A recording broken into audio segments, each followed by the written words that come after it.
it's only a few of us. Mike, I wanted to tell you, my doggy wants to go out. She's a pain. I want to talk to, well, this will come up in when Patrick comes to talk to us, never mind. But I think we're good. I think we're going to be pretty good on the annual report, except that we have to figure out the narrative. Yeah. But I think other than that, I have probably everything. I think I might have you have entered everything, right? Yeah, I just updated the diesel and gas yesterday with all the latest billing from the departments within the town. And I will just have to, but as far as up to the July, the end of the fiscal year, yeah, that's all been done. And the vehicles, did you understand the vehicle thing? Yeah, I went on the vehicle list and I emailed Chief Fennelly, and I know Huey has one new one. He has a new CV Chevy dump truck. And I think that's the only addition for him, but I'm just unsure on the police department. Right, but that's from the Department of Motor Vehicles, so they should, well, we'll see if they're up to date. But the other thing is just to look on anything that we got rid of, and where did it go somewhere, or did it get sold? I'm clueless about that. Yeah, no, I'll take care of all that. Okay, fantastic. That's music. I'm just waiting for like the responses back from the emails, that's all. Perfect. Okay, then we'll work on, then I'll take a look at it and see what I can figure out from the narrative. But I think we're waiting for Pat, but we have a 1, 2, 3. We have a quorum. So I think we can get started. Maybe I can't text, maybe I'll just try to send an email to Pat, but I think she'll come. You want me to call her? If you can, Patrick, you could do that, but you're first on the agenda. But yeah, if you can call her, that would be fantastic. I think while we're doing that, I can just do number 4 on the agenda, which is the annual report, which is what Mike Buffoni and I are talking about, which is that we're in really good shape. I am so shocked. I was daunted. They changed their whole way. You know, every year, Miles, we have to, I don't know if you know that we have to put together our annual report of our energy consumption and then analyze it and say, how are we going to get to our 20%? Okay. And, there's a little bit for me to do, but they made it all almost electronic so that everything is updated. Mm-hmm. And Mike and I don't, we don't have to have typos, and they don't change it, and people can look at it. And I thought it was going to have a lot more glitches in it and require a lot more of us, but I don't think it does. Mm-hmm. I think it's going to be very smooth. I'm very pleased. Yeah. So just a little background on it, Miles, is back about, I applied for a grant to get rid of the electric heat in the water plant, and Mass Energy Insight was one of the things they really wanted you to do, the Department of Energy Resources. So Georgia Marsden and I set it up. So there's basically permissions that are all set in place for National Grid to send all the electric bills from the town to the Peregrine company runs it, or they used to anyway. And it's a DEP, DOER, all the gas bills. But as far as fuel and gasoline and diesel consumption, propane and fuel oil for all the generators in town, I take all that information and I have to put it in a spreadsheet and I upload it to Mass Energy Insight, and all the data is compiled. There's all these different things you can do. There's all these templates and charts. And then at the end of the year, Laura and I and everybody involved with it has to do the annual report and just get all, and there's a vehicle fleet. Did you get rid of any vehicles? Did you add it? What's the fuel economy? Is it a hybrid? All that stuff. So all right, okay. They're keeping track of the MMBTUs, which is the carbon footprint of the town, basically. It's pretty interesting stuff, really. But yeah, and then I thank you. Yeah. a little bit in the town report to Stockbridge. So anyway, that's in process. It's due December 1st. Oh, there's Pat in the meeting room. Hey, yippee! There's nobody here, and I can't see you. Do I have to turn something on? You're muted, Michael. Micah. Okay, Michael's going to join you. Oh, now you're okay. I'm going to go down and turn on the TV for her. Okay, very good. Hey, nice to see you, Pat. We've gotten started, but we're just getting started with the annual report. And I think, Patrick, you have another meeting at, you know what I couldn't find today? I'm gonna have to look for it. I don't know when our last meeting was. I probably have to look for minutes to see if all our minutes to date have been approved, but I'll have to do that. So everybody else is against it. Yeah. So I'm doing it I am on at 10 See, o'clock. then I could I hear. want to go into town hall for it. So I'm going to do my 10 minutes now and then, drive my 4 miles. So, the first, well, let me just frame this. The Biden administration has obviously designated a lot of money for infrastructure projects in general and for green energy projects in particular. And they also, in their wisdom, designated Stockbridge as a Justice 40 community, which is basically a designation that says, the communities that are underserved and relatively low income should go to the top of the list for up to 40% of discretionary spending across major departments.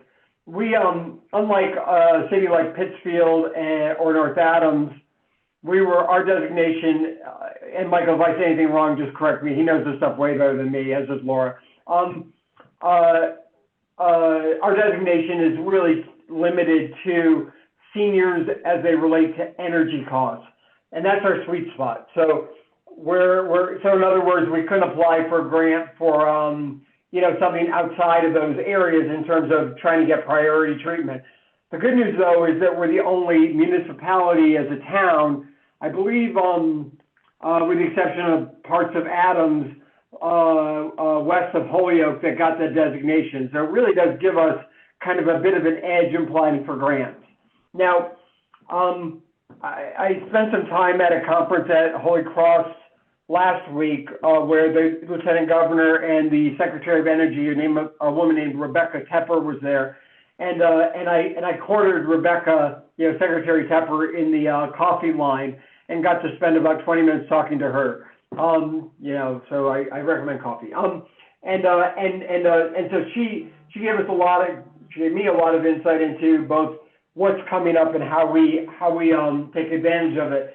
And the first major, so what they're doing is they've actually also launched a federal grants partnership group within the State House. It's run by a guy who ran for Lieutenant Governor named Quentin Palfrey. And their job now is going to be to help towns like us access grants, especially grants like Justice 40 grants. So the first meeting of that group is on October 25th. And I plan on attending, and anybody else who wants to is certainly welcome to. And in that, then things like the Solar for All initiative will be discussed in terms of what potential next steps would be. I don't believe that the specifications for Solar for All have been released yet. It's not clear to me if it would only municipal buildings would qualify, and I believe we already have our municipal buildings covered by solar, or whether we could potentially apply for a grant, for example, for Pine Woods or Heaton Court, or potentially a community block grant for seniors who were income eligible, because that was what our Justice 40 designation was.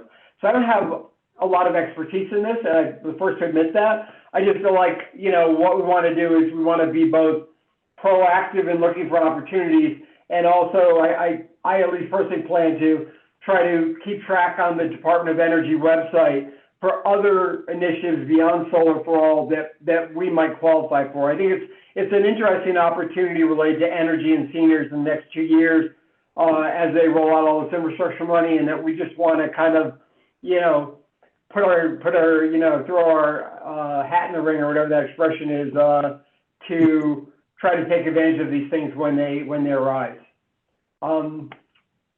Laura, Michael, or anybody, I don't know, comments, suggestions? It's just not a question, Patrick. When you refer to a solar sprawl, that's interesting. Is that a terminology? Solar for All.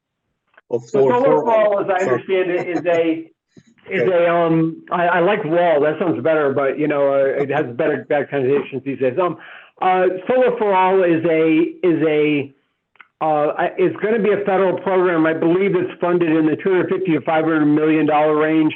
And what they are going to do is give block grants to the states, who then can work within federal parameters to give grants to municipalities. So it's basically a big chunk of money that has to go into certain types of buckets that is going to be available to cities and towns like ours. Okay. The Solar for All, I mean, I think that's one program. The Solar for All program, it's not happened yet. The state is, I think, making its application. It primarily is targeted to rooftop solar for households. So that's that one. I think there are other there are other programs. There are a lot of programs coming down, and it's kind of a question of how we want to, how Stockbridge can get our little ducks in a row so that we can both either apply to the state. And a lot of this is so new that we don't really have guidelines or know what's going on. But I think things like, as Patrick has said, shovel ready is good. I think everything right now, it's more of a thinking time or a planning time, but we don't have the guidelines. So it's hard to do that much concrete planning. Mike, I don't know if I like your solar feasibility study. That might be something to pull out of the drawers. I don't know what it resulted in, but that would be something to think about. I wonder about, Mike, we hadn't really talked about it until today when this isn't solar or renewables, but when you mentioned the electric heat, I don't know if you can go to heat pumps to heat your facility. Right. And now Mike is looking for heat pumps for the town hall as our next grant round. That will save the town a lot of money if we go to that. Or I don't know actually what the savings is from natural gas to heat pump, but that might be, I think that, I don't know what that savings is. It might be somewhat neutral, but more decarbonization, which everyone knows means getting out of fossil fuels. So there's the push to get rid of fossil fuels, and there's also the push for efficiency and renewables. But anything that we can think of, I think about our nonprofits with solar, our nonprofits with heat, with energy efficiency is always the cornerstone, always. And then let's look at solar. And both of these are actually going to be happening. The energy efficiency programs are mostly coming out of the Department of Energy, this solar, and also there'll be renewable programs. So I think that's Patrick's briefings. And I think then for us is what's our role in either preparing proposals or championing the proposals or making recommendations to the select board. We're I would say a thin committee, but we're small and mighty, but we can definitely think about that. And that's exactly, the entirety of what I'm looking for is just, we don't have the bandwidth to apply for 100 grants. So really kind of thinking about how we prioritize, how we look at the intersection of municipal need and individual need, and really try to target ones where our gut tells us we have the best shot at getting them. So, Right. I mean, in my little brain, what I'm thinking about, which really relates to the senior survey, it's not a big, and seniors and energy would be, the biggest fear was when the power goes out. And are there things like there are now solar batteries, so if you have one or two panels, you could charge a battery to run your refrigerator and and recharge your things. I don't think I have a call into the Cape. I'm going to try to talk to Maggie Downey, who really has been working on these things for decades, to see what they've done, because they're an innovative municipal leader on a lot of this stuff. But there's that. There could be maybe little solar power for water pumps for people who are on wells. I mean, I just think that we can think big about solar, and we can also think at the household level. And really, there's everything is thinking about panels and also vehicle charging. Now, I don't know, I haven't seen any programs that are yet going to cover that, but hopefully there will be. So we should just keep your eyes out for things that you think are cool and innovative and needed by all of our sectors, our businesses, our residences, our nonprofits. And then we'll keep you posted, and then you can just send any random thoughts to me or to Mike. And if you have an hour, go to the Department of Energy website or search on Google, Department of Energy Municipal Grants or Department of Energy Justice 40. And, you know, part of this is just digging through the reams and reams and reams of stuff that is, you know, this is the federal government. It's massive, obviously. And it's just we're just trying to kind of find the needles in the haystack that might fit our town. So I'm going to try to do some of that to the degree I can. But any help or assistance would be really appreciated. I have a question, and probably for Mike. Mike, is it in your plan to possibly put solar on this building? We haven't developed plans for any municipal buildings that I'm aware of at this point. I know with the solar farm, we're already buying solar credits to cover most of our solar bill, so we'd have to figure that out. Because this building is oriented probably perfectly for the solar, isn't it, on the backside? On the backside, you would Yeah. think that it would be definitely a possibility to consider this building. Right. I think, Mike, I don't understand it either. I don't think any of us do, because we have the solar field, which is producing more solar kilowatt hours than the town consumes. So again, I think someone has to let us know or educate me and us about what that does. Right, because unless we can get rid of, you can end up upside down where you're paying more in solar credits than you would if you just bought the electricity straight up. Now, the credits don't expire, but if the solar farm keeps running for 20 years, you could be overpaying for 20 years if you're buying more credits than you actually can use. And I know National Grid used to, way back when, would actually issue refund checks if accounts built up, and they don't do that anymore.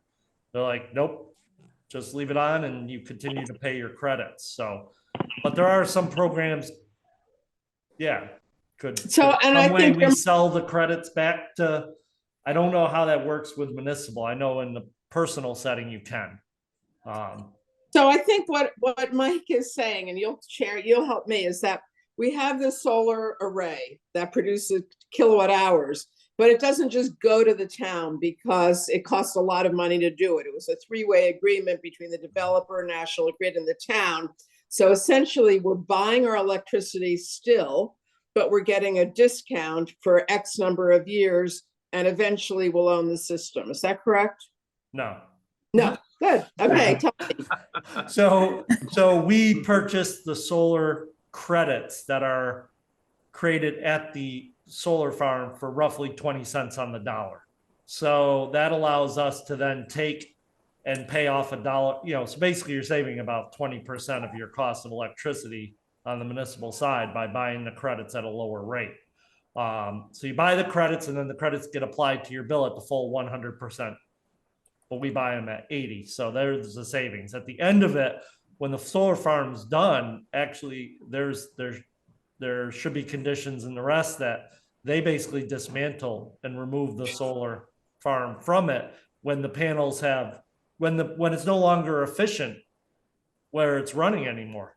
So you don't want to end up with a solar farm that's only producing 20% because the panels are 40 years old and they're no longer the panels themselves. Now, the company may come in and want to put new panels in and re-up the lease and things like that. But if not, you typically have a decommissioning bond. Right. Or Okay. you have a decommissioning agreement that basically at the end of it, if the panels and the town doesn't want to accept ownership, we can have it taken down. And a lot of that would depend on if it's still producing at the end of the terms of the original agreement. Right. So I'm going to jump off. Hey, Pat, tell the Cemetery Commission I'll be in a couple minutes late. Okay. Okay. All right, thanks. So anyway, I think the concept of investigating rooftop solar for our municipal buildings is a really good one, Miles, because I had thought, I didn't know if that was in conflict. I think the other thing might be to look at which is beyond what I know is to look at community solar. If we did put up rooftop and then we had extra solar at the landfill, could that go to low-income households, or could that be reassigned and do something? I mean, that would be pretty innovative and things like that, but I don't know about that. We would need a consultant. I think one thing that Mike can think about is, as we move towards town meeting, and do we hire or do we put money aside to really hire a grants person or someone who can provide us with that technical assistance to really look at that? I don't know. Maybe it's a Guardian Energy. Maybe there are actors in place. Maybe we need to have Mike and I need to have The first thing we're going to need to do is check to whether or not the agreement we have with the Mesco, who runs our solar farm, would allow us to sell to low income, not directly to the town. So, right. Because I have seen those, right, where you create a solar farm and you offer the low income sales to the residents of the community. So it would depend on whether we could switch that field to that, or whether or not putting electricity on this building. We could put electricity on the building, and again have that go to accounts for low income. That could fund that account could maybe go to Pine Woods or something like that. I mean, there are ways to do that. We would need help. Yes. One thing that needs to be realized too is, and I mean, I don't know how all this solar stuff works, but we all still get electric bills. We're not paying zero for our electricity still. Like, there's a percentage that is put on a certain number of buildings that are big energy users, like the water and wastewater and the town offices, but we still get a monthly electric bill. It doesn't, the solar farm, correct me if I'm wrong, Mike, doesn't cover every piece of electricity in town. I still get electric bills for the water tanks. Tony gets them for the sewer pump stations. We're not neutral, let's put it that way. We still get sizable bills. They're just a lot lower than they always, than they used to be. Yeah, and then you buy those Mesco credits that come off the electric, your national grid. There's a bunch, and we have to figure out where we're at for percentage wise, and we need to switch some of them around, which is our Schedule Z, because now that we should be saving quite a bit of money on the street lights, we're going to want to shift some of that money over to like the water treatment plant and that, because we don't want to be building up tons of credits in certain accounts. We want these credits to flow through and be used. Oh, you can designate where the credits go to, Mike? Yeah, so every 6 facilities? months we can Oh. change. There's a Okay. window where every 6 months, it's called your Schedule Z, where you can reallocate the percentages based around if something changes, something comes off, things like that. So Gotcha. Huh. yeah. Okay. So, Mike, is that something you're going to monitor, and you're going to kind of figure that out? Yeah, that part is going to be handled with me and the accountant. Okay. Yeah, so that Terrific. one, we'll be taking care of that ourselves. Very good. Okay. Well, anyway, and it would be interesting to see, as we learn more, but I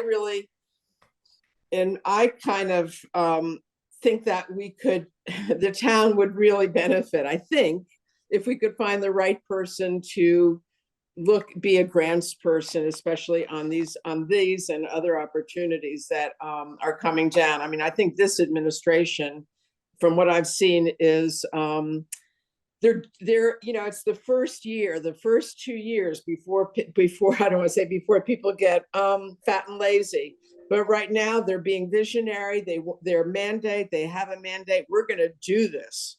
And they're being very proactive in doing it and getting out here and getting money to the low income or the environmental justice community, so that as well as we can be poised. And again, we have very little bandwidth to write the proposals and do this. I mean, Patrick is a super productive, but he can't do it all. And so anyway, that's where we are right now. So so just keep thinking. We all have these random thoughts that come, like the rooftop solar. I was just thinking, oh, it doesn't work because we have the solar field, but maybe there are new ideas or new possibilities in our electronic world. Okay. Anything else on this? Okay, let's proceed. Let's talk about the EV charging station. Mike, let me tell you what this has come up because first of all, it's there and it's functioning. And we wanted to, and Mike, we wanted to give it a little time to see what the usage is and what Mike knows, but also we're able to put together two prices, one for the general public and another. So this came up, I think, with Guardian when they briefed us, do we want to have a price or a perk for town municipal employees who park there? And if so, what should it be? Should it be our cost? Should it be less than our cost? Should it be free? Should we not give any perk? So I think we were going to get a little bit of an update from Michael, and then we can just talk about that briefly and see if we have a recommendation to the select board. Okay, Mike? Yeah, so the EV stations are up and operational right now. We use the Guardian base, which was 30% above what we're paying for electricity, so that we're taking the money in, and eventually what we'll do is any profits after we pay off the electricity and the rest, we're gonna go to the Maytown meeting to have the money go into a revolving fund that then you would use to do any maintenance, possible upgrades, things like that are needed as time goes on. So it's self-sufficient. Some of the things that you can do is you can set up an employee rate if you were thinking about something like that. Obviously, if the town got its own vehicles, then we could set up a rate so that it would be billed back to the town itself. There's a bunch of options as far as how to set it up. I don't know. I don't know which one's the best idea. Some people will say, yeah, it's a good idea to offer, maybe try to incentivize employees to do it. There's also, whether or not should employees be getting a benefit and not the general public? Those are all things to sort of decide. Do many of our employees have them? I mean, I know you have. No, it'd be a way to try to encourage people to, Yeah. that we could offer a reduced rate or, Or just do it at cost? That's the question. Do we do it at cost so that an employee, isn't paying the premium of 30% to go into the maintenance fund, but it's a perk if and when. I mean, I think we should be thinking not just today, because in reality, in 2, 3, 5 years, it's going to be, this is going to happen.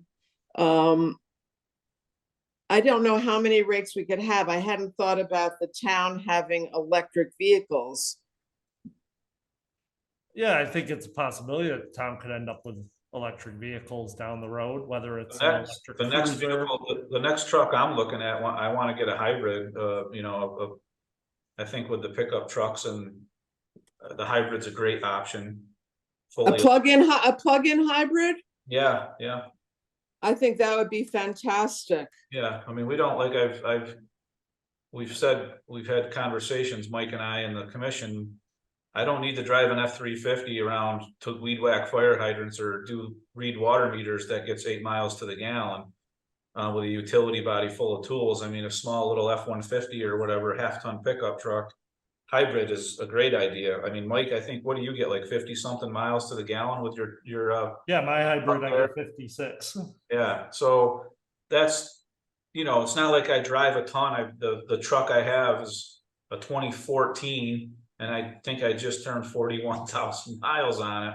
So obviously buying a new truck at 30,000 or whatever, but but we're gonna need one anyway. So that's my goal, is my next vehicle for the water department will be a half-ton hybrid pickup truck.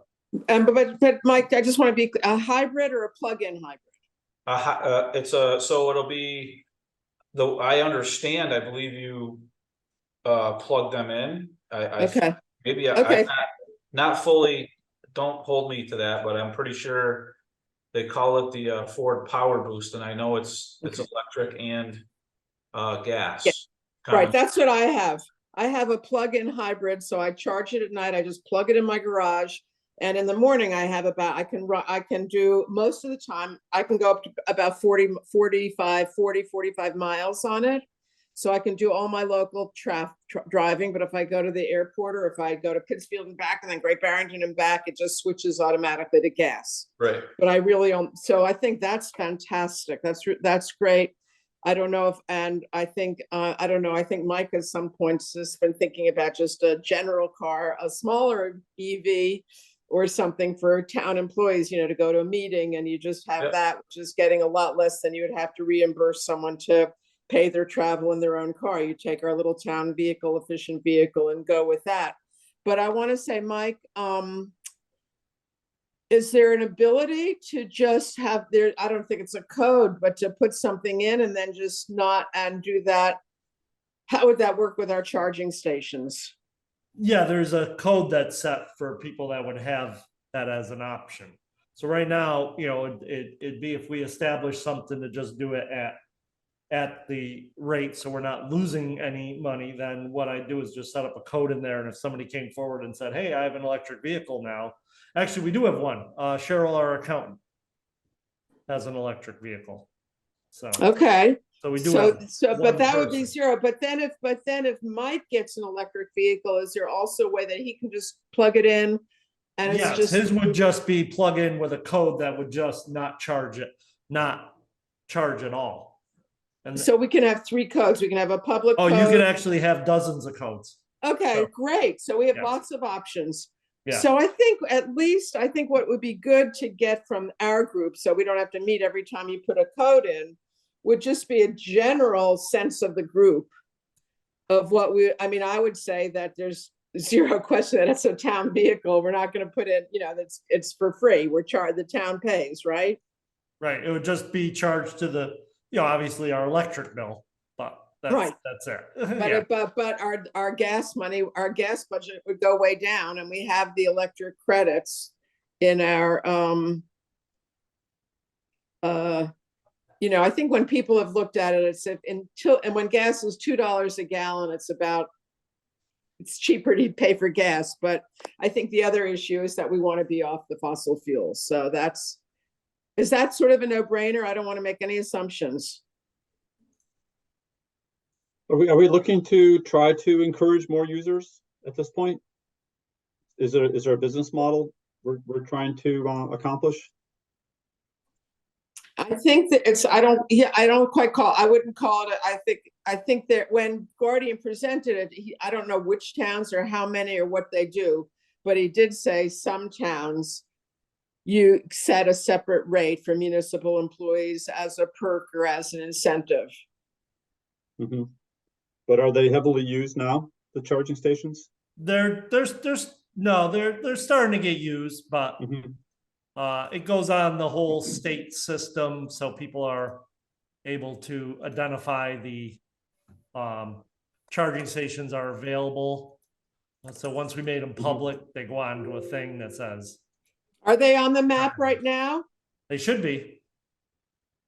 How about I'm just a wild ass thought, but the school system, the school buses or other school vehicles, is that something that we would want to attract or see if they have that in their plans to go electric? Something that's, quasi-public, the town could be involved with, or no? The town contracts, the district, which is separate from the town, contracts as a private entities to run the Okay. buses. The only Yeah, okay. municipality Okay. I'm aware of is Pittsfield that owns their own buses. Okay, yeah, I see. Oh. Hey, did we have a cemetery commission today? So Next now, next week.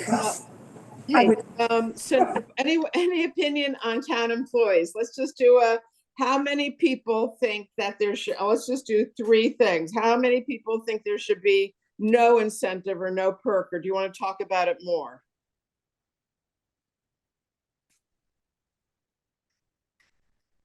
Seems like there Okay. ought to be a perk. Okay, we think there should be a perk. Do we think that it should be at cost or even that the town should subsidize it a little bit? I don't think the town should subsidize it. Okay, so, and it's, That's just so, my, but, that's my personal opinion. Might impact your benefit package, right, Mike? Yeah. If you have a benefit like that, does that maybe screw up your compensation laws or something? I don't know. It doesn't, I'm, yeah, I'm not sure how, whether or not we should be offering where there should be a lot, because if not, then right, if we're at least covering the costs, then there's no loss. If you create something that's negative, now the taxpayers are, right, paying for that benefit. Yeah. And that, well, the other one would be, I would just set it for the, yeah, so it's cost neutral is the I best way think, to put it. I mean, just Instead would of right everyone now, like, the 30% upcharge. yeah. I mean, I think that's a benefit. Buying something at cost is like, that's a big benefit. 30% is a benefit. And and if we find out in 2 years or in 1 year and 3 years that the maintenance costs are more than is in the fund, we could add 50, we could change the code. Yeah, you could change the code at any time. Yeah. And that, but right now we're setting it at you'd be setting it at the current electric rate instead of with an upcharge. Well, I like that idea. I think there's going to be a pushback on anything greater than the current electric rate. I don't know if we need to, and I don't know if we need to have the electric rate plus 5% or 10%, but I'd say like right now, since there's one person and and the town can cope with it, and it's a brand new system that we don't anticipate having any maintenance. I mean, we want to build up the fund and then create the separate fund, but is there any reason not to, well, let me just say, is there a consensus on that or not? Well, the one thing I can say is nothing's cheap to maintain, especially electrical components. And if you call in an electrician to work on that, it's definitely going to be over $100 an hour.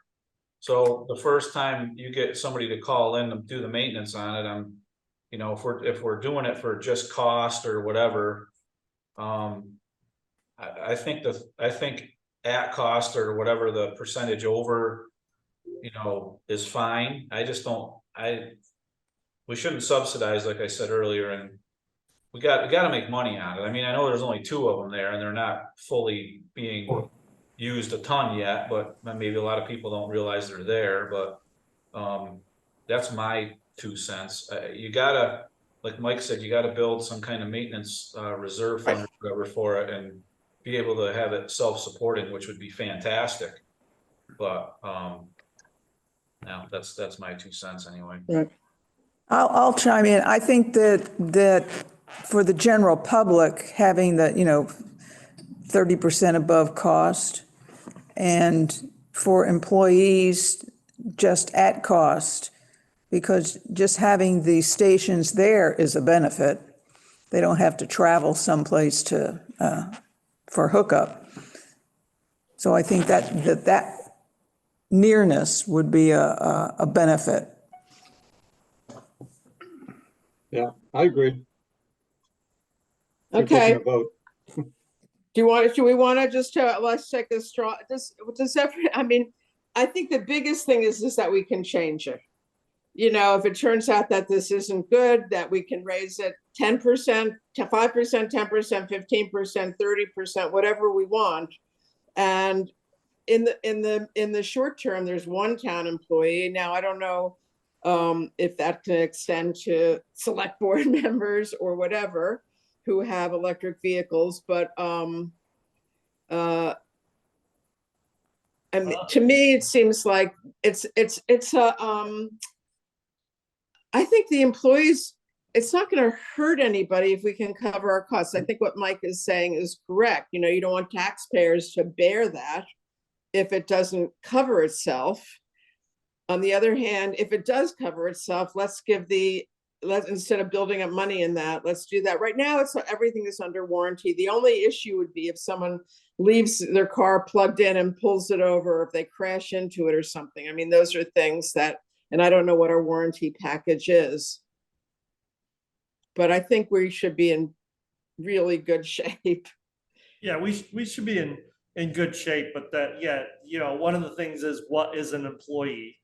Right, are you offering it to board members of various boards? Are you, you know, that's where you get into whether or not you, I mean, I think it's very simple to say that town vehicles are gonna be charged, because those are paid by the town anyways, but anything else you do, how you're gonna define it, yeah, sort of.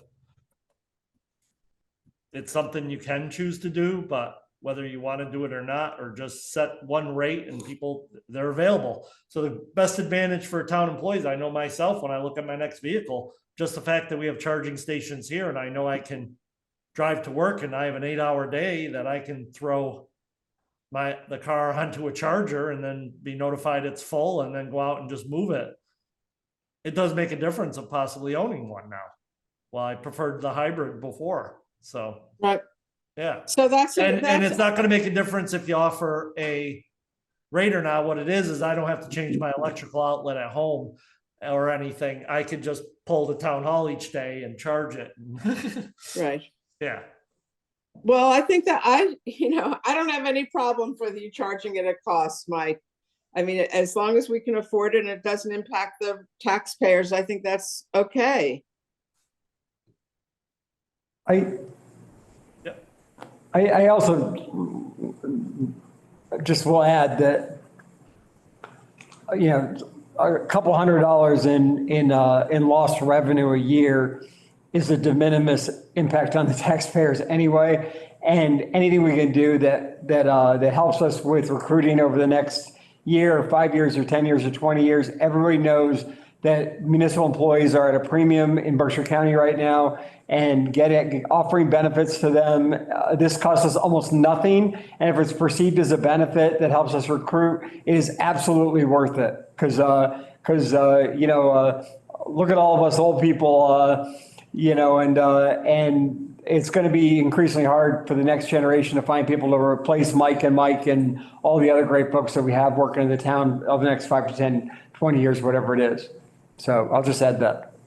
Is there any, just, I think I think there's pretty much consensus on that. Is there any, I think the question that Mike asked is, what is a town employee? And I'm fine with whatever is easy and whatever you want to do. You want to make it more inclusive or very strict? And very strict would be people who are on the municipal payroll. Or those that have to take the conflict of interest training, which would include all of the commission members. Okay, I'm gonna yeah, go. that would be all boards, committee members, and the rest. Yeah. Anybody that's coming here to the town offices to perform tasks and do work. Or, and when I say work, I mean on work on boards. Yeah. I'll make a motion that we have 2 rates for now. One is for the general public at 30%. And for anybody that is doing town business at cost. So as far as discussion goes, I don't know if somebody has to second it first or whatever, but is I'll this, second. is I'll this, second. is this a decision that we can make, or is this just No. a recommendation, right? You're It's a making recommendation to the select board. They Okay. can just know that, they will know that 1, 2, 3, that 5 thoughtful people, I'll put in Patrick, I'll make it 6, have considered this, and we kind of think this is a good direction, and that it's that it can be changed. This is not in concrete and whatever. What do you,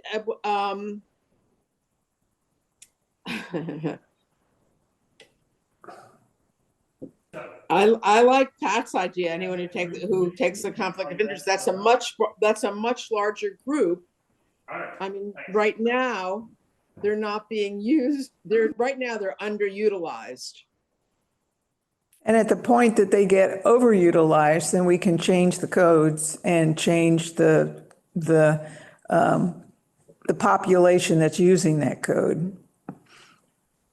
How many people do you think take the conflict of interest? Probably 50 to 100? 150. 150. Oh, that's slots. Some people have multiple appointments, so probably around 100. Yeah. For 2 chargers.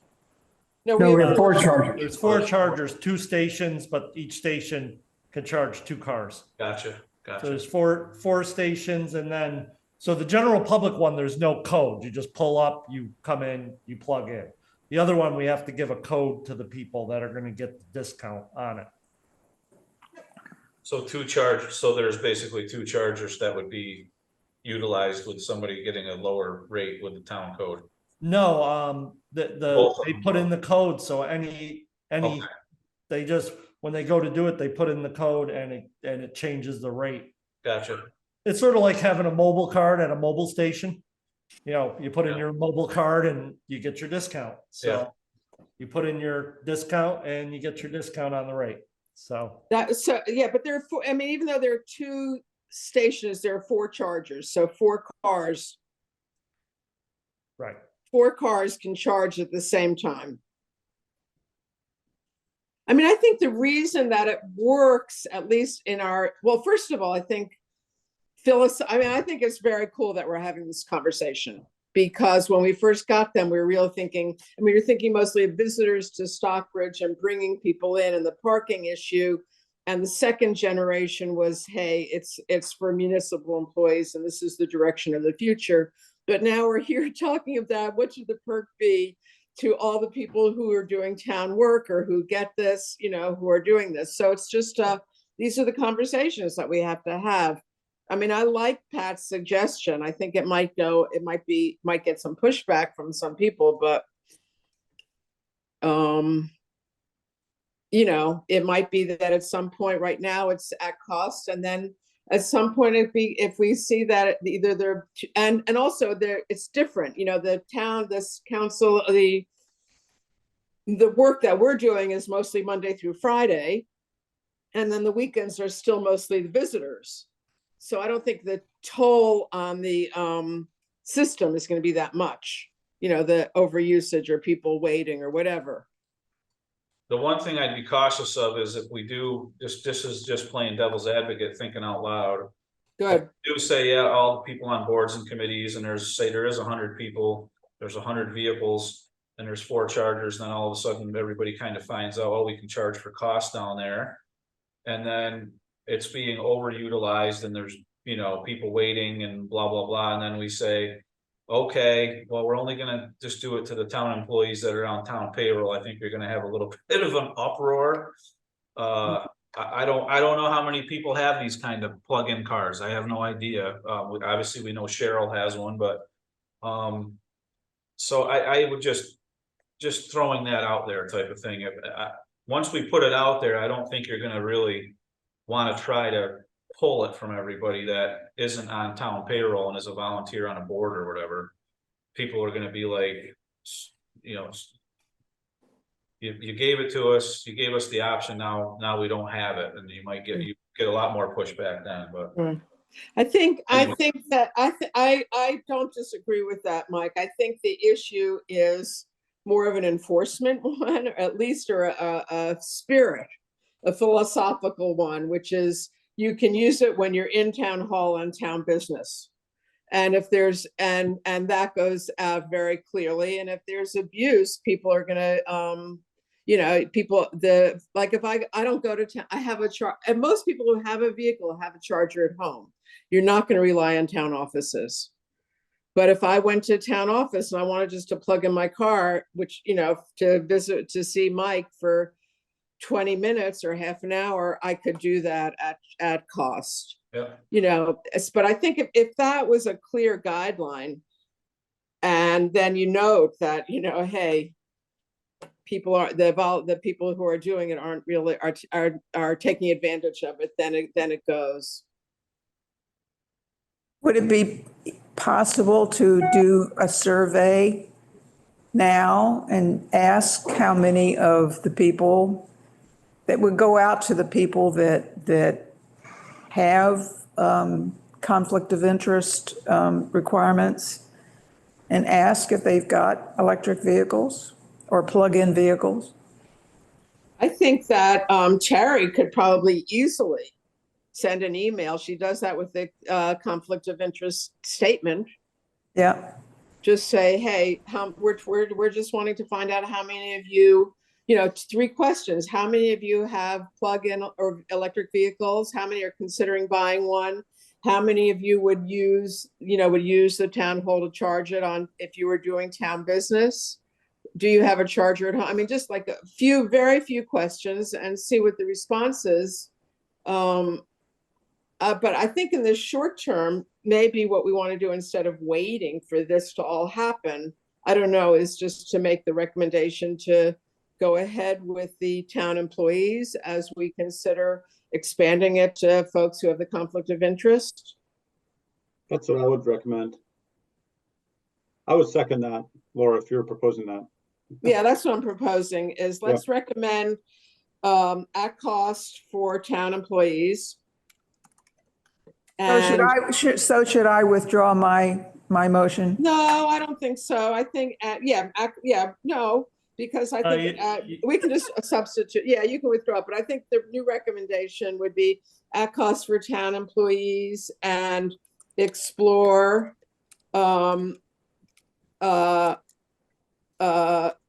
rate for yeah, I mean, I like the idea in reality. People, I mean, for me, Laura, personally, I'm going to support anything that's a perk for volunteers that doesn't cost the town money. People are giving a lot to the town and of time and effort. And as long as, and if you can go to the town hall and do some business and not have to pay an extra premium for maintenance, why, it's good for everybody. It's good for So we should refer to Mike on the technicality on the motion that was made in the second. I don't know the whole, how that all goes, but. So just to let you guys know, the myth is other than town meeting where you have to operate under rules of order, it's majority vote. There is no formal motion process or anything with any boards. So it's a myth that you have to do motions and everything else at board meetings. You do have to have a motion, a second, and a vote. Other than that, how you go about it, whether you're going to be formal, informal, is completely up to the board. So it's just majority rule. Well, the more I think about it, the more I like Pat's motion. Because I think unless it's I mean, I think we should still find out for Teresa, or Patrick says it's 100 people. I mean, and the rule is that you can only use it when you're in town for town business. And I think that would be, but we can explore it first. I'm not saying I would make just one option. If your idea, as Guardian brought up, if the idea is to promote electric vehicle ownership, then just offer it regardless of who has it. As far as putting any regulations that they must be on town business or something, only put in rules that you can actually enforce. So there's no sense in creating, somebody happens to be coming downtown and they're going over to the lost land. I'm not running out there and saying, hey, if you use the code, it's not going to happen. Yeah. So, yeah. No, I think it's an honor system. It's an honor system, and we'd be offering it to those people that are serving the town on committees. Many of them, most of them on a volunteer basis. So if you want to offer it at cost, I think you just offer it at cost. And then if people take advantage of it, they take advantage of it. If they don't, they don't. I think, like I said, just stay away from rules that really can't be enforced. Yeah, we can't police them. Yeah. Right. But are there other, I mean, I think that everyone's raised, I don't want, I mean, Pat, when you put that forward, what were you thinking? What was in your mind? The fact that we should be giving some sort of a benefit to people that are doing work for the town. spending time and effort for the town. And for doing a survey, I would just limit it to 2 questions. Do you currently have a plug-in vehicle? And and a separate question, are you considering purchasing one in the near future? Period, amen. And Right. I just wonder, as always, what are we trying to accomplish with the survey? If the goal of this committee is to try to promote people to get electric vehicles, then you offer that. I mean, I'm just asking the question, why do we care how many people do or don't? It's not going to be a loss to the program. It's only going to be at cost. Right. I think going back to Mike Buffoni's concern is that if we offer it to a lot of people and then have to take it away and just go for, say, town employees because it's of the use, then that would, I was thinking that would at least give us a survey to see how many people we have now that could potentially use it. Because if it's 5 people, that's just not a consideration. But if it's 100 people, which I can't believe it is, that would be another concern, but. Yeah, I can understand that, but I also think that if you put it in, more than likely we don't take it up for a couple of years unless we saw negative numbers. Yeah. And by then, the numbers are probably skewed of who owns them and that. So I can understand what Mike said. I guess I'm less concerned about that. Yeah, I am too, but I was proposing the survey just to answer Mike's question. Let's go back to your, I mean, the select board is gonna decide. I think Pat or maybe I can come to that meeting, or Miles, we can come to the meeting. But I think Mike can probably represent the thoughts of the committee. And then, but let's take this straw poll based on this very. Let me ask Go one on, more Mike. point Yeah. to Mike, probably. Canales, sorry, we keep saying Mike Buffoni, no offense. But if we are volunteers on various committees, but then we get a benefit from the town in a lower rate, does that skew the definition of a volunteer? And can volunteers truly get a benefit from the town? Is that copacetic? I will make sure before a final vote of the board, I'll Yeah. check that. With the legalities. I know that if we were creating something where if it was being funded by the taxpayer to cover other taxpayers, you would definitely have an issue. That's why it would have to be, and I remember Guardian even bringing up that it would have to be at cost. Because Okay. if not, the rest of the taxpayers are paying for that benefit for those individuals. Yep. And that, so, yeah. Just to check, yep. Yeah, I will check that before the select board. So you guys can make your recommendation. I'll check within the legalese. Right. I think that I like the idea. Let's just start out that way, even if that has to get changed. Once we know if there are repair and maintenance, then the town can no longer afford it. Instead of doing it at cost, it's at cost plus 15% instead of 30%. I mean, there's flexibility within that to say that we appreciate the volunteers. We want to be legal. And we want to try to give you a little bit of, this is a way just to recognize and appreciate, and it happens during the work week. It's not on the weekends. It's not going to conflict with the visitors. I mean, it just seems like it's not hopefully, well, anyway, we'll see. I understand we have to think about it. It's a policy and there's money involved. So it's important to think about it, but, So if you're just charging at cost, I would think that would be classed as no benefit, but the general public is being charged 30% more, so that's an extra fee for them. I guess I Right. get it in a different light.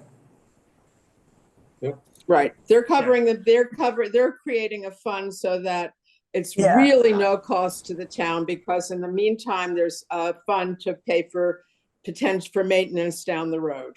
So I would say that having it at no cost for those that are on the conflict of interest population, that wouldn't be a benefit to them. It's that the general public is being charged a premium, or not a premium, but an extra fee. Right.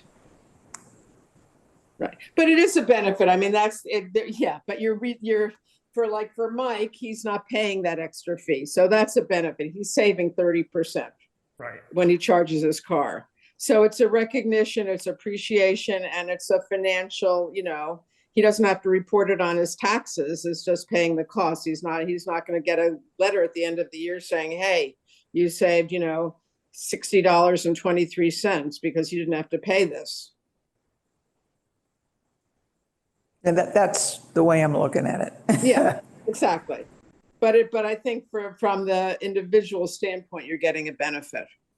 Yeah.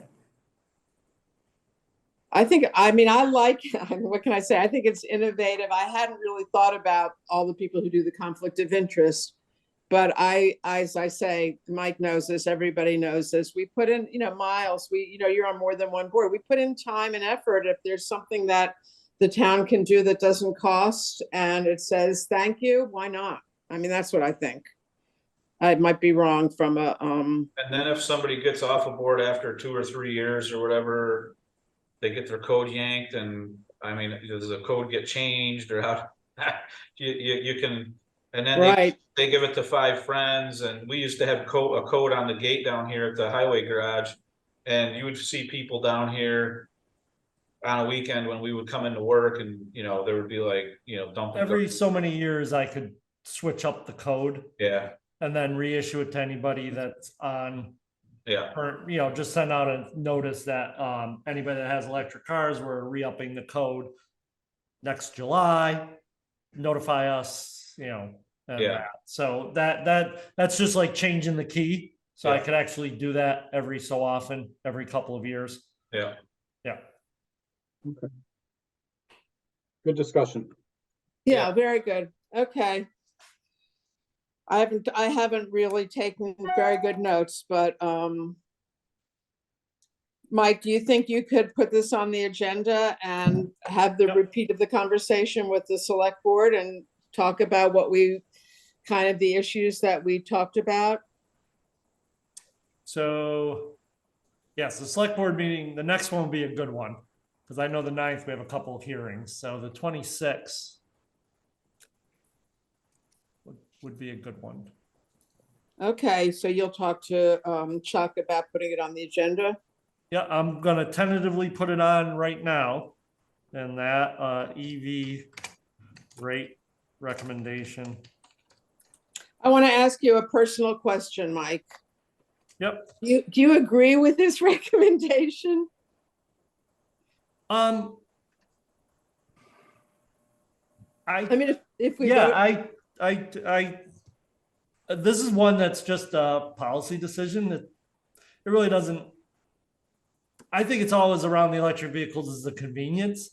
And like I said, whether or not you did this or didn't do this, the only reason I would now consider an electric one is the fact that I can pull up to town hall and because the way I don't have a garage at my house, so my cars are outdoors, and the idea of getting electric and plugging it in with an extension cord or rewiring was like, yeah.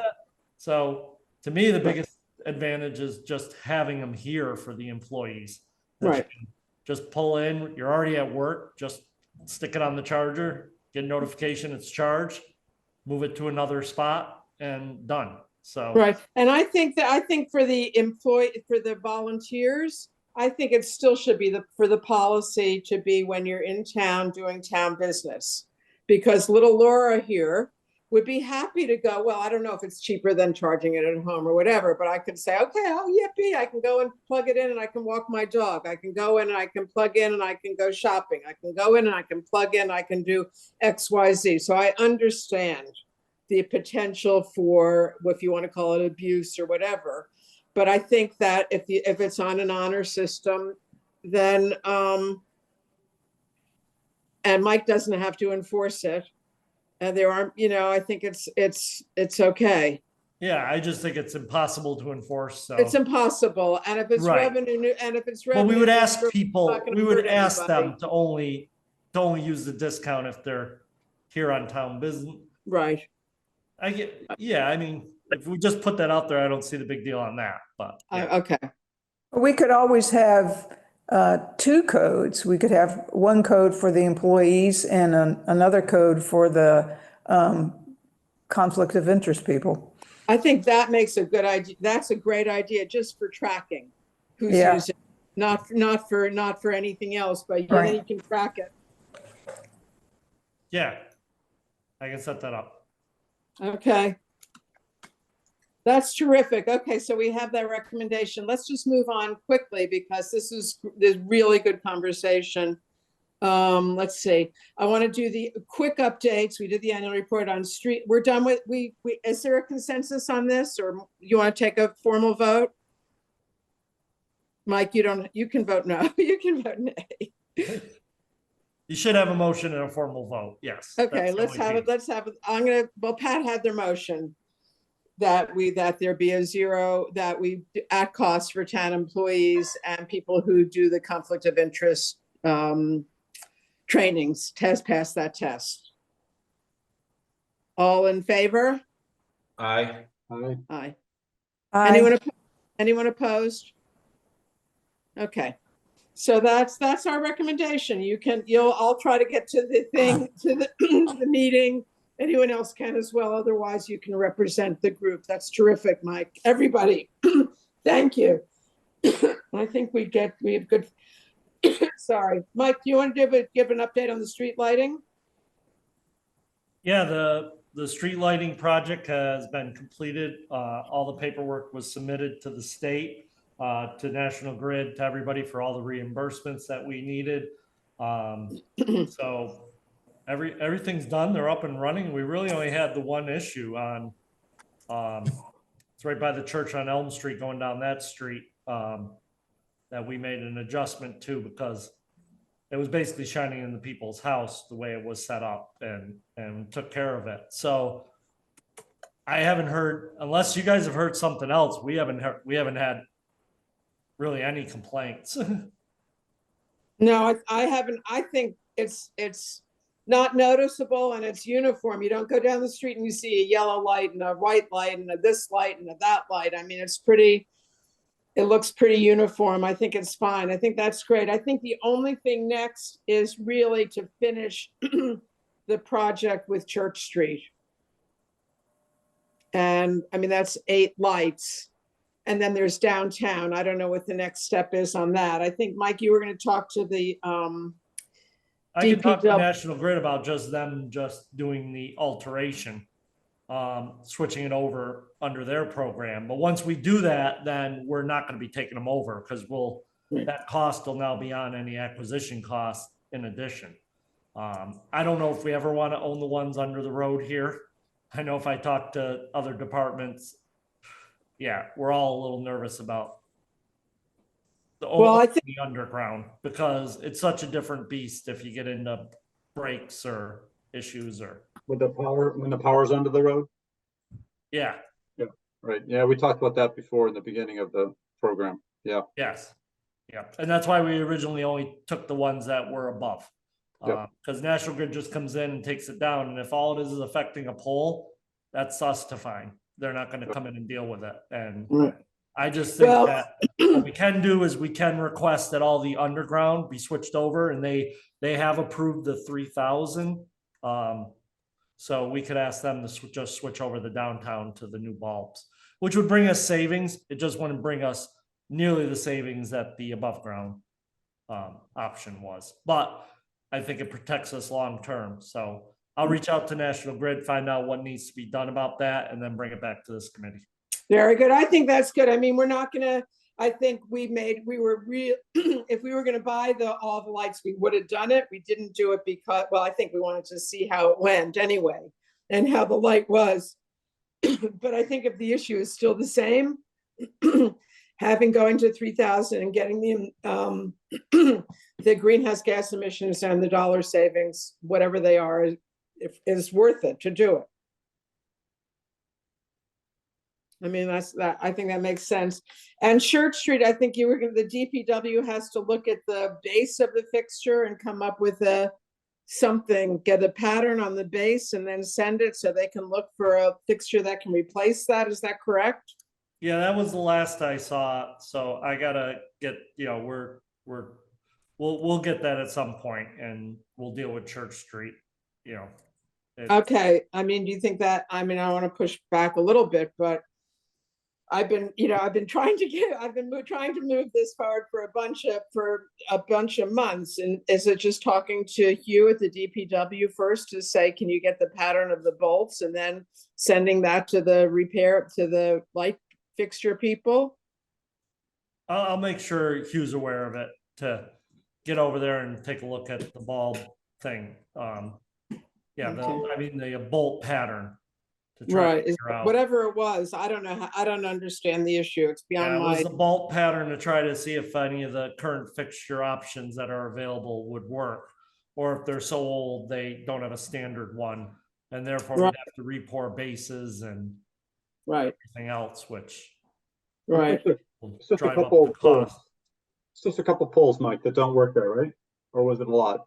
I think it's like 8 poles Oh, that much? down. Yeah, we Church own, Street. 8 lights on Church Street. A few of them don't work. And then there are some where there are the overhead fixtures, but it's sort of, but we're paying, I mean, for me, I would like to see the project completed where all the lights that Stockbridge owns are LED to the extent feasible. And this is sort of an outstanding loose end, which I can say, okay, this is as far as the committee and the town can go on this, and they're just going to stay this way. Or we kind of try to sort of have a internal or a soft deadline to say, how can we just keep moving this along? Well, there's an issue with the base of the existing poles, right? So that regardless of what light we have in them, that's an issue, right? It's the Well, I think electrical, the bolts are rotted. It's years of salt and those Yeah. are old poles. So right, but I think George said when they looked at it, they weren't in as bad shape as he thought. I don't yeah, know. that's right.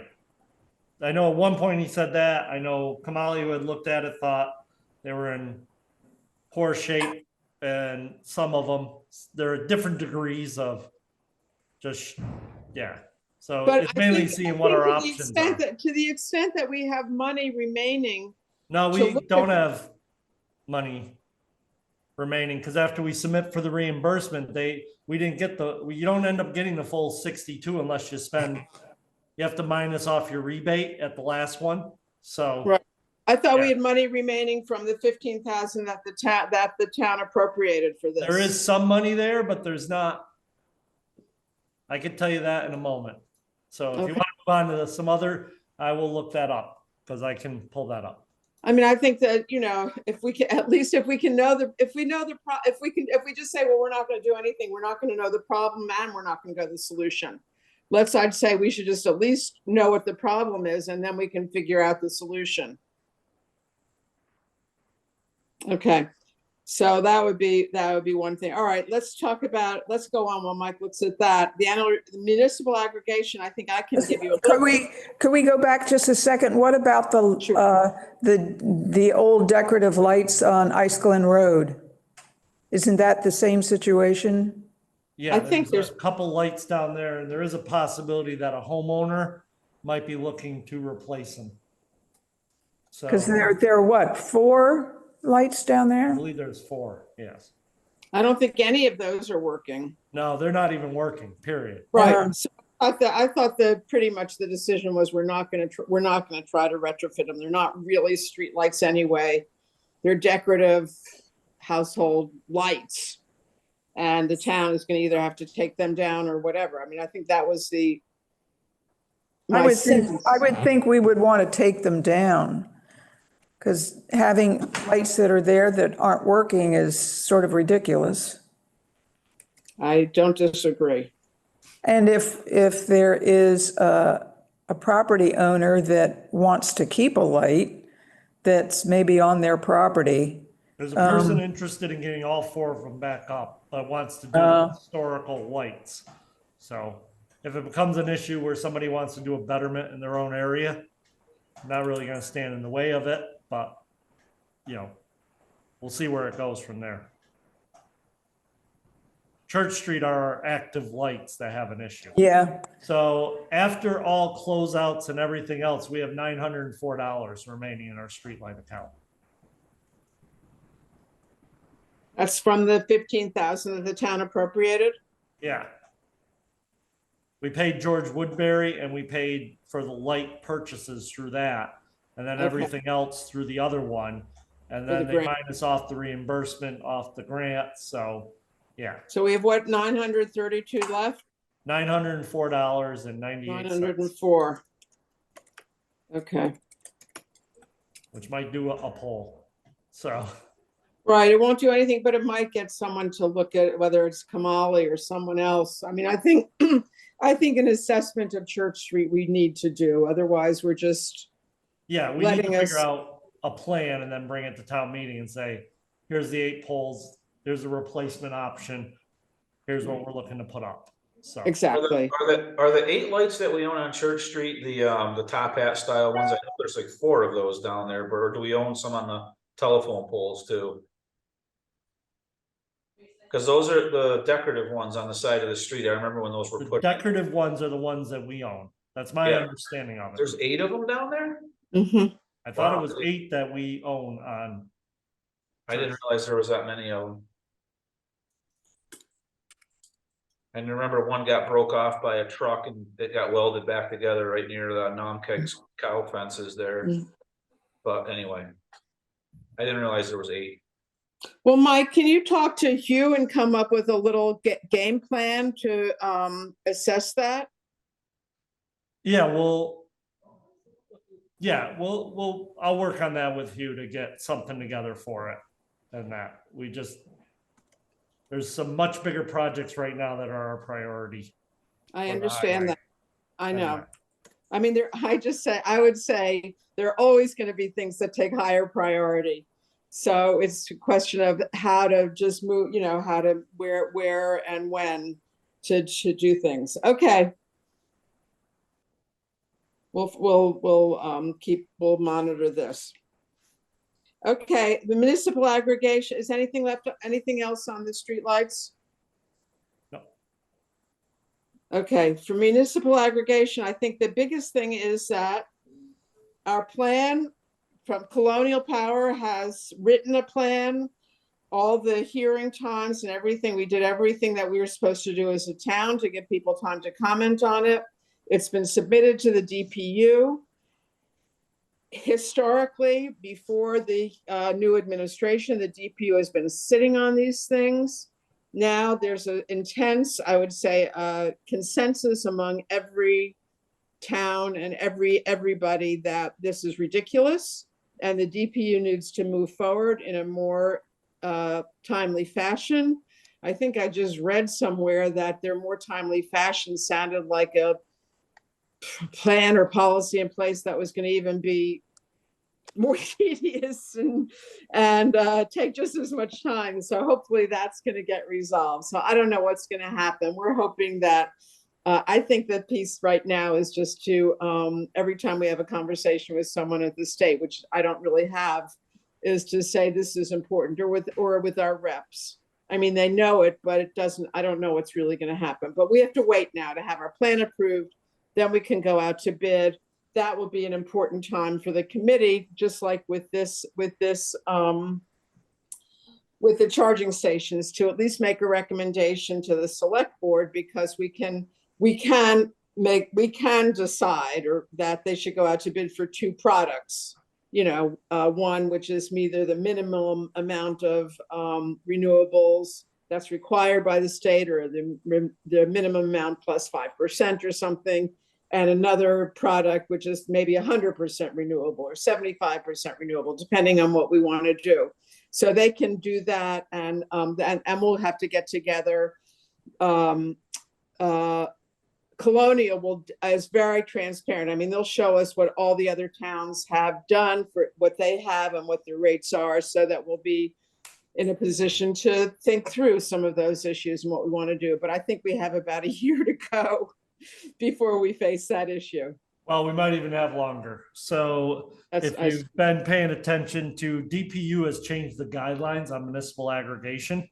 Why they're messing with the guidelines of how to put together a municipal aggregation program, and this would affect plans that are in existence and moving forward. So there's been while there's a push to move these forward, their idea of moving them forward is to limit the options, make you go out, set everything that would hurt the program that's made it beneficial, and no one quite understands why it's happening. This was a big discussion point when the lieutenant governor was up here meeting with all the municipal leaders in Pittsfield. It was brought to her, was brought up there. It's been brought up with the rural affairs coordinator and the rest. Why a program that has benefited so many communities and saved so much money and supplied a stable rate over multiple years, why they're trying to change it, no one quite knows. And the worst part is that they're not even trying to change the law. They're trying to do it through guidelines, which anybody that's ever dealt with guidelines can be changed at a whim of an organization. And we're not quite sure. So this is going to be a wait and see. Because, right.